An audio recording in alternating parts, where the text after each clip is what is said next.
Hi, my name is Danielle Kleiner, and I am a core dancer of Ballet Philippines on stream. I am currently at home right now in Mandaluyong. So since the start of the pandemic, I've been dancing in the gym here in my house that I grew up in or in the living room of my grandparents' house. I started dancing ballet when I was 4 years old when my mom enrolled me in Tony Lopez Gonzalez Ballet School under Miss Tony Lopez Gonzalez. Until now, I can vividly remember those days where I would rush to my ballet classes after school, which was located in Makati, when actually my school was in San Juan. So I did this for around 12 years until I was 16 years old. Later on, I continued training under Miss Effie Nanias in Effie Nanias School of Classical Ballet. Under Miss Effie Nanias, she was able to arrange for us training sessions with different coaches and teachers abroad. Under her guidance, I was able to compete in several competitions like World Ballet Competition and Asian Grand Prix. I think it's very common for parents to enroll their daughters in ballet class or dance class as part of their extracurricular after-school activities. I had friends who were also enrolled in ballet school with me, but later on realized that it wasn't for them. So it was kind of sad watching them leave one by one. But for me, I knew that my heart was set on this craft. Actually, my parents did not expect me to pursue a career in ballet. At a very young age, my grandma would always ask me, "What do you want to be when you grow up?" And I'd always reply, "A ballerina." It was not the ordinary career choice in my family, being in a family of doctors. But through the years, they eventually saw how passionate I was about it and supported me all throughout. As for my daily routine, I wake up at 8 a.m. and then prepare for my cardio class at 9 a.m. with Ballet Philippines. After class, I would take a bath, have breakfast, and prepare to leave for CCP, where I attend all my other classes and rehearsals with my co-dancers. Although it may sound repetitive and tiring, I learn something new every day about myself, about my ballet friends, and about ballet life in general. And then there's my family.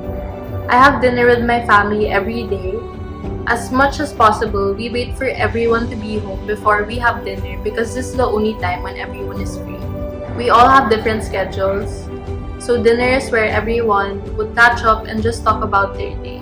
Of course, I still go to school.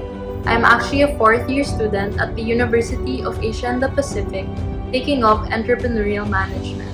Some of my college friends would wonder how am I still able to go to class and diligently attend rehearsals, but I always say that it starts with a proper time management and good work ethic. When you're passionate about different things, you do your best to balance everything out. I don't keep a journal nor do I have a checklist, but I do enjoy the spontaneity of my days. And thankfully, I'm still able to keep track of all my obligations for school, for family, and for ballet. When people or the audience see you dance or perform on stage, they don't actually see what happens backstage. They don't see the challenges we dancers face. It literally takes a lot of blood, sweat, and tears. In other professions like law or medicine, for example, it demands a lot of your time and dedication. Same goes for ballet. For me, it's not for the faint-hearted because it takes a lot of courage, discipline, and devotion to get through. It's a kind of profession you have to love to do to be able to make a career out of it. One of the challenges I am facing now is consistency because there's no stable environment for me to dance in. Although I have the space, it's different from being in an actual studio surrounded by other people. In these trying times, we want to make the most out of what we have. In my case, I had to transition from a large-scale studio to my own makeshift studio at home. I used to pressure myself in order to reach the expectations of people surrounding me. In order to keep focused, I've learned to stick to a schedule that I'm comfortable with. Also, Zoom has been very convenient for me in supporting my everyday activities, especially in giving me the opportunity to train with my coaches and teachers. From this, I've learned to live in the moment and to be present. So, has Ballet Philippines changed my life? Definitely. Before the pandemic, I was settled in Florida where I was dancing with United Ballet Theater. Unfortunately, that experience was cut abruptly because I had to fly back home to be with my family before the lockdown. Before Bali, Philippines, once I got back home, I felt like I was caught in a loop, not knowing that by the end of that year, I would be where I was meant to be. Bali, Philippines has opened up big doors for me amidst this pandemic where so many have lost jobs near and dear to them.